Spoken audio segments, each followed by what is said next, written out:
School of Liberal Arts and Sciences at MATC. We present speaking events for the university where students and the university community, staff and faculty can hear talks and hear events where they can connect what goes on in classrooms with what goes on outside of classrooms. Today we're very fortunate to have a poetry reading by a rising young poet named Moran. Patrick is a Wisconsin product. He grew up in Green Bay. He has attended the University of Iowa Writers Workshop, a very distinguished program. He has since then been teaching at the University of Wisconsin-Whitewater. He's an assistant professor in creative writing there. He's a little lazy right now because he's preparing for his sabbatical. He's going to be in Scotland, where unfortunately the poor boy is going to be forced to teach and live in a castle. He will read from his first book. He has a book called Tell Me a Pityful Story. It's a book based on the signs that hobos used. I'll allow Patrick to explain that more fully. He also has two other books coming out very shortly. Two more books out, and I know he has a fourth one in the works. So although it took him a while to get his first books, in just a few months he'll have three. And not long after that, probably four. So I want to introduce you to Patrick Moran.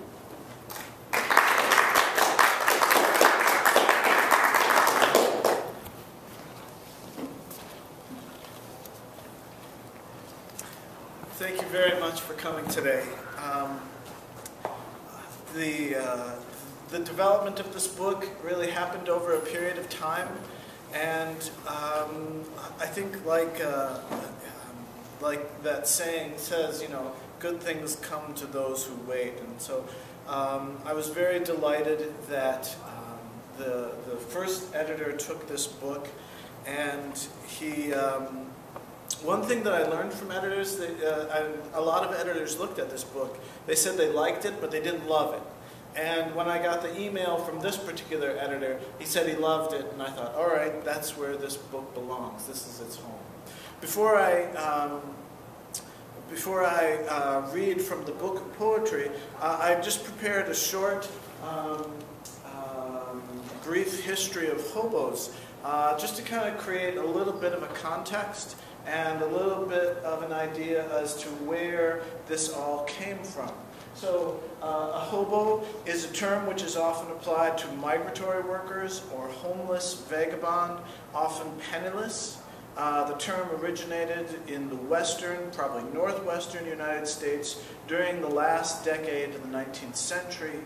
Unlike tramps, who only work when they are forced to, and bums who don't work at all, hobos are workers who wander. So there's this idea that they moved around with a purpose, not because they didn't have anywhere else to go, but there was sort of a goal behind this idea.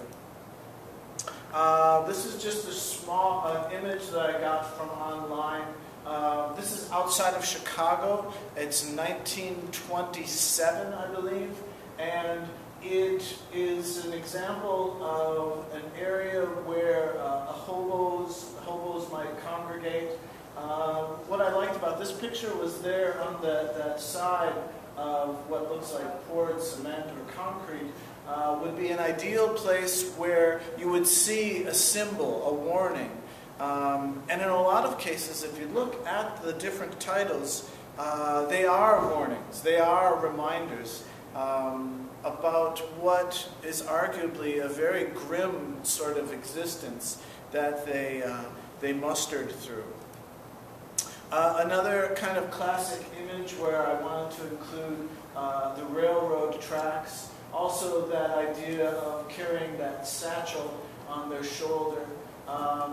That And there again, in that picture, I'm reminded of how much, kind of looking down, avoiding people's eyes, that degree of isolation, I think in hobos, certainly, and in that transient population, they really were very wary because they were walking into a city or a village or a town, and they didn't know if it would be a hospitable place or a place where they would have violence done to them. So it was a very intense kind of lifestyle.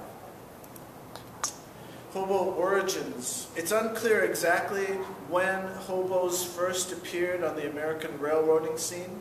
With the end of the American Civil War in the mid-19th century, many soldiers looking to return home took to hopping freight trains. Others looked for work on the American frontier, followed the railroads westward aboard freight trains in the late 19th century. So that's right about our time period. I don't really have an epistemology of the word hobo, but some people said it's a variation on the word homeward bound.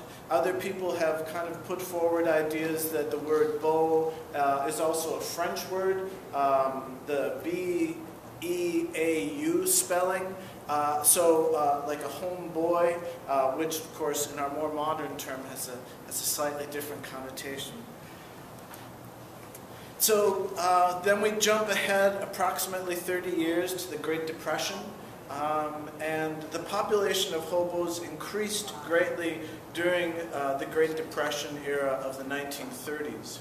With no work and no prospects at home, many decided to travel for free via freight trains and try their luck elsewhere. Life as a hobo was a dangerous one. In addition to the problems of being itinerant, poor, far from home and support, and the hostile attitudes of many train crews, the railroads employed their own security staff, often named bulls, who had a reputation for being rough with trespassers. If any of you are familiar with the Big Rock Candy Mountain, a song that Burl Ives, who was also a hobo at one point in his life, but was originally written and recorded by a gentleman named Harry McClintock. It feels like a nonsense song on its surface, but continually there are these images and all these ideas of how poverty sort of forces most of these men into very difficult and very challenging situations. Riding on a freight train is a dangerous enterprise. Monroe and I both talked about, in our younger days, hopping freights, and not as hobos, but as a way for me to make it to my junior high school on time, was a very dangerous thing, and I'm sure my mom would have had a conniption fit if she knew that I was doing something like that. But it was a very dangerous enterprise. One could easily get trapped between cars or freeze to death in bad weather.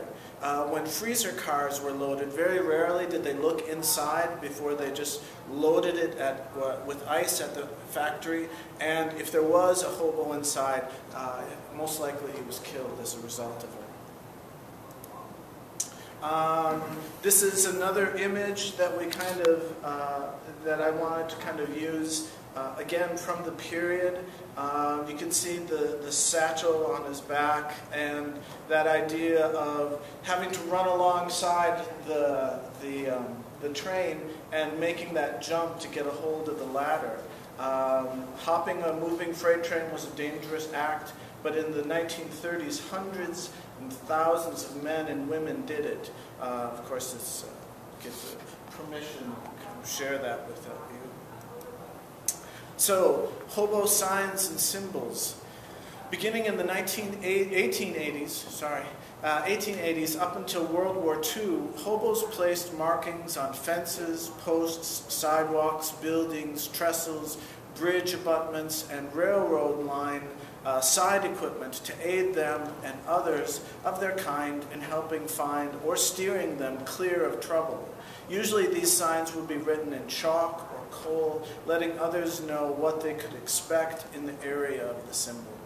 The classic American hobo of the late 19th century and the early 20th century communicated